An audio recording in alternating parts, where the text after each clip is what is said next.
Hi everybody, I'm Sid Patrick, your favorite New Orleans medium.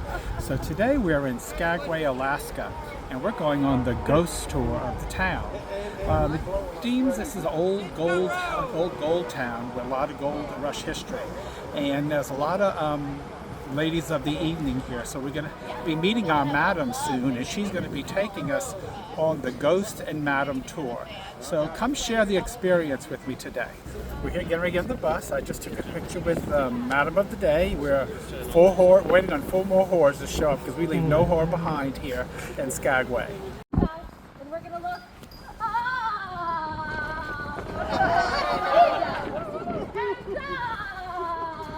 Wait to the right, and then we're gonna strut.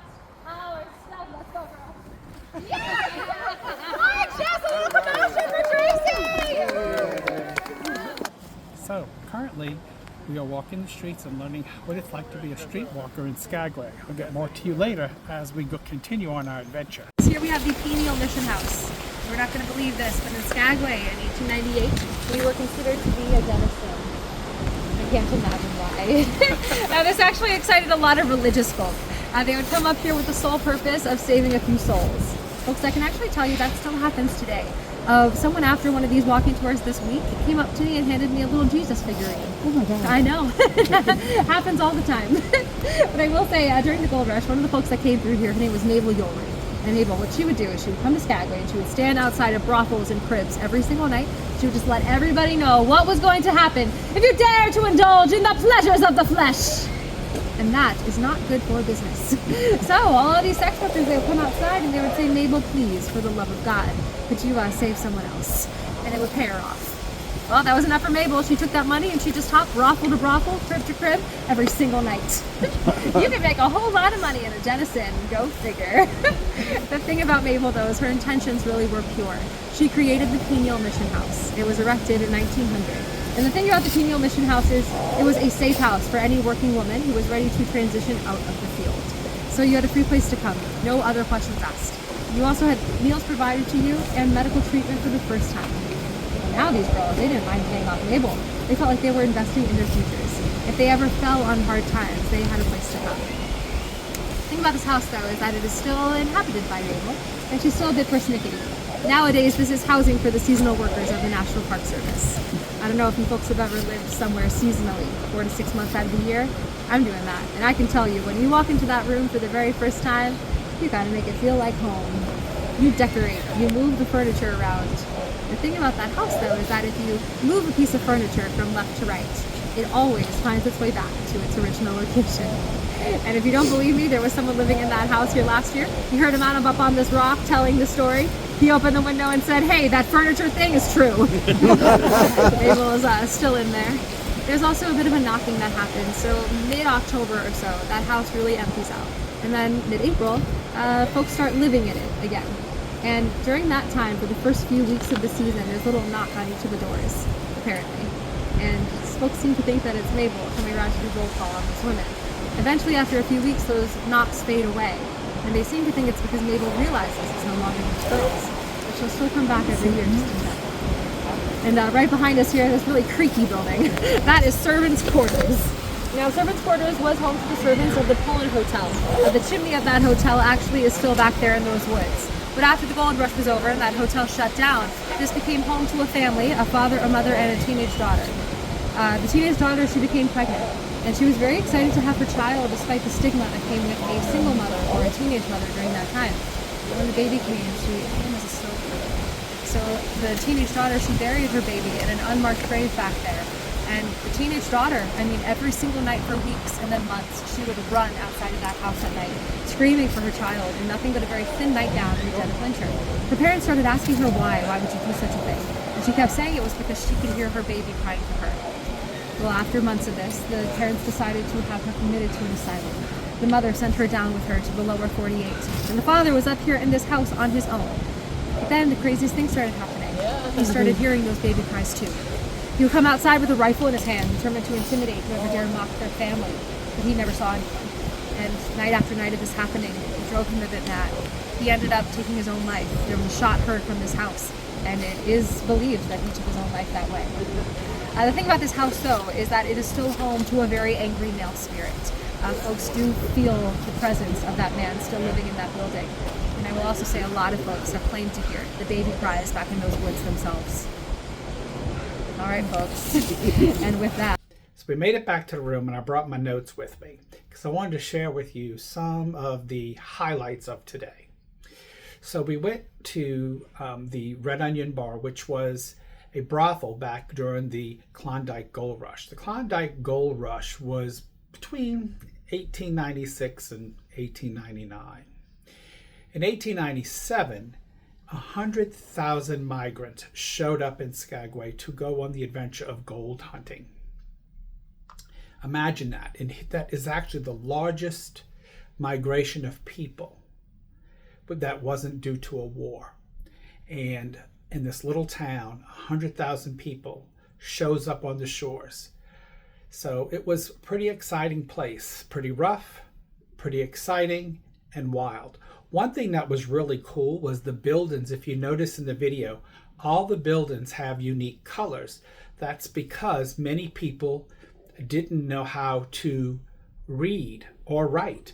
So to give somebody directions, you just gave them the building color or the building shape, and that's how they found their way through the town. Also, it was very expensive to live there because it was during the gold rush. Just to live was about $6 per day, and that was very, very high money back in the late 1800s. So when women came, the women came because there was gold here and the ability to make money. So they came. And when we were talking to our tour guide, Annie, and that's Annie Time or Annie Place, she was explaining to us that there were roughly 300 women to 15,000 men at any given time. And that there were 3 levels of prostitution in the town. There was the ones who worked like at the Red Onion, which was a brothel, and they had a madam and a bouncer, and they actually were paying, per gentleman would pay $5 for 15 minutes. And back then that was a lot of money. But the girls didn't get all that. The girls had to give 50% to the madam and another 25% to the bouncer. And so they actually got about $1. They made about $1.25 every 15 minutes, which I found was very interesting. But what a lot of people don't understand is that here in Skagway was no gold. You had to actually go into the Yukon, which was a journey of about, I think she said it was about 45 miles through rough terrain, mountains, snow, all that. And then Canada at the time owned the area, and you had to bring a year's worth of food.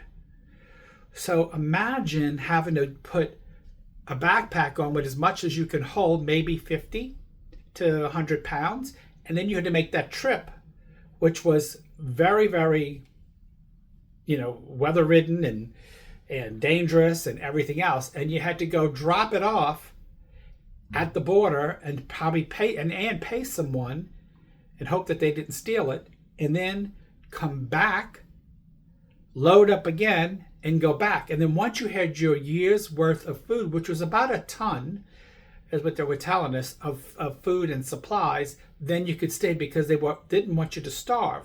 So that was one of Canada's requirements to go into that area. Then once you got all your food there, there was a large body of water you had to cross. So then you need to build a boat.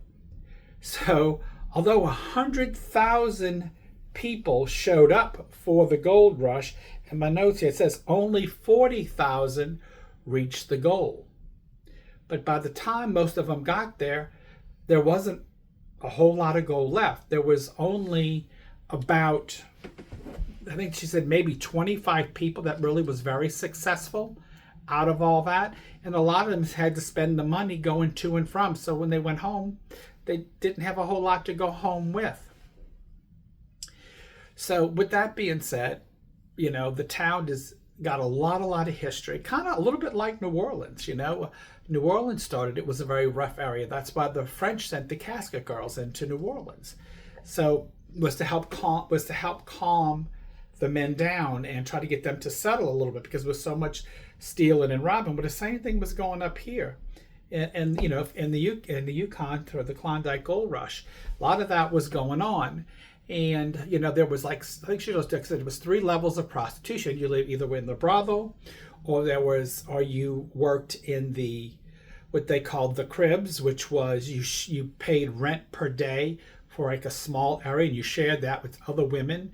And I think it was like $5 a day rent, and it was just to rent for the day. That wasn't, you couldn't live there. But then some women would put in together, they put sheets up, and they would charge $3, you know, per person. And there was a lot of trafficking going on. There was a lot of violence going on. There was a lot of murder. There was a lot of history in this town. So it was really a great trip. One more fact that I kind of forgot to mention. Of those 25 people that actually made money from the gold rush, one of them was John W. Nordstrom. He made about $450,000 of today's money. I don't remember what it was back then, but in today's funds, like $450,000.